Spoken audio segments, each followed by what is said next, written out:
በአላህ ስም እጅግ በጣም ሩህሩህ በጣም አዛኝ በሆነው። ጦርነቱ በተጀመረ በጥቂት ጊዜ ውስጥ የድል ሚዛኑ ወደ ሙስሊሞች አጋደለ። ነብዩና ባልደረቦቻቸው የካህዲያኑን ጦር ክፉኛ ደቆሱት። እዚህና እዚያ ወድቀው የሚታዩት ዘማቾች በሙሉ የመካ ምልምሎች ሆነው ተገኙ። የዚህን ጊዜ ታዲያ ቀሪው የጠላት ጦር ለዓላማው መጽናት አቅቶት ጀርባውን ሰጥቶ መፈርጠጥ ጀመረ። ጠላት ከበድር ዘመቻ አንስቶ ሲያጠራቅመው የነበረውን እልህ የሙስሊሞቹ ወኔ አሞሸሸው። ነብዩና ሰራዊታቸው የድል በር ማንኳኳት ጀመሩ። ግና ደጃፉ ትንሽ ተፈለቀቀ እንጂ ጨርሶ አልተከፈተም። ትግሉ ጦፈ። ይህንን ድንቅ ትዕይንት የሁር ተራራና በተራራው ዙሪያ የሰፈሩ ባላንጣዎች እየታዘቡት ነው። ኻሊድና ጭፍራዎቹ ቦታዎቻቸውን የሙጥኝ ብለው ይጠባበቃሉ። ነብዩ የመደቧቸው ደጀኖች ግን የድሉ ዋዜማ ልባቸውን ሊያሸፍተው ቀርበዋል። በአንድ በኩል መከፈት የጀመረው የድል ደጃፍ ኑ ቶሎ እያለ ይጠራቸዋል።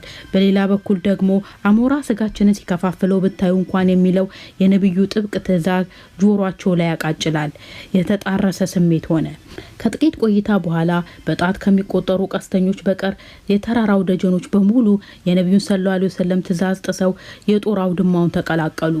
ነብዩ አሞራ ስጋችንን ሲከፋፍለው ብታዩ እንኳን ያሉን በሽንፈታቸው ወቅት እንጂ እንዲህ በድል ዋዜማ ሁሉም የምርኮ ድርሻውን ሲሰበስብ አይደለም የሚል ትርጓሜ ያላበሱት በራሳቸው ግንዛቤ አሚራቸውን ብሎም ነብያቸውን ኸልፈው የማይሆን ወንጀል ፈጸሙ።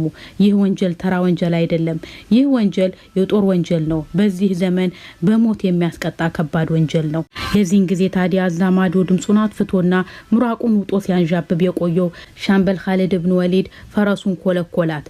ያለ አንዳች ከልካይ ከመቅጽበት የተራራው አፋፍ ላይ ጉብ አለ። ነብዩ ባደራ ካስቀመጧቸው ጥቂት ቀስተኞች በስተቀር የሚመክተው አላገኘም።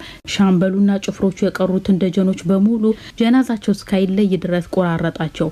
ከነዚህ ሁሉ ጽኑ ሸሂዶች መካከል አንደኛው ጀናዛ የተለየው በጣቱ ነበር ይላል። ፊቱን ከትፈውታልና። በዚህን ጊዜ የሙስሊሙ ሰራዊት ከሃዲያኑ ቀለበት ውስጥ ወደቀ። ከፊት እግረኛ ሰራዊት ከጀርባ ደግሞ ፈረሰኛ በጋዞች ነብዩንና ባልደረቦቻቸውን ማጥቃት ጀመሩ። እነ ኻሊድ በቀየሱት ስትራቴጂ የጦርነቱ ትርክት ሙሉ ለሙሉ ተቀየረ። ሙስሊሞች ተዋከቡ። ጥቂት ፈልቅቀውት የነበረው የድል ደጃፍ እጃቸውን ቀርጥፎ በኃይል ተዘጋ። ከውጭ ቀሩ። በዚህ ቀውጢ ሰዓት በእንቅርት ላይ ጆሮ ደግፍ እንዲሉ ነብዩ ተገድለዋል የሚል አሉባልታ ተናፈሰ። አሉባልታው የሙስሊሞችን ጉልበት አራደው። ወኔያቸው ከዳ፣ ጡንቻቸው ዛለ።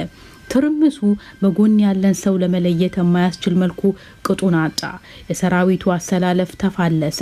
ታላቁ የአላህ ነብይ ጉንጫቸው ተቀደደ፣ ጥርሳቸው ተሰበረ።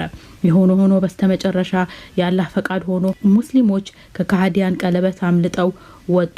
የጦርነቱ ማብቂያ ላይም ነብዩ ሰለላሁ ዐለይሂ ወሰለም ትርፍና ኪሳራቸውን በሚያሰሉበት ጊዜ አንድ ታላቅ አበጋዝ ካይናቸው ይሰወርባቸዋል። ይህ ሰው ተራ ሰው አይደለም። በእርሱ መስለም የተነሳ ሙስሊሞች ከዳሩል አርቀም ምሽግ ወጥተው በነጻነት ካባ ድረስ እንዲሄዱ አድርጓል። ይህ ሰው ጀግናው የነብዩ አጎት የአላህ አንበሳ ሰይድና ሐምዛ ነው።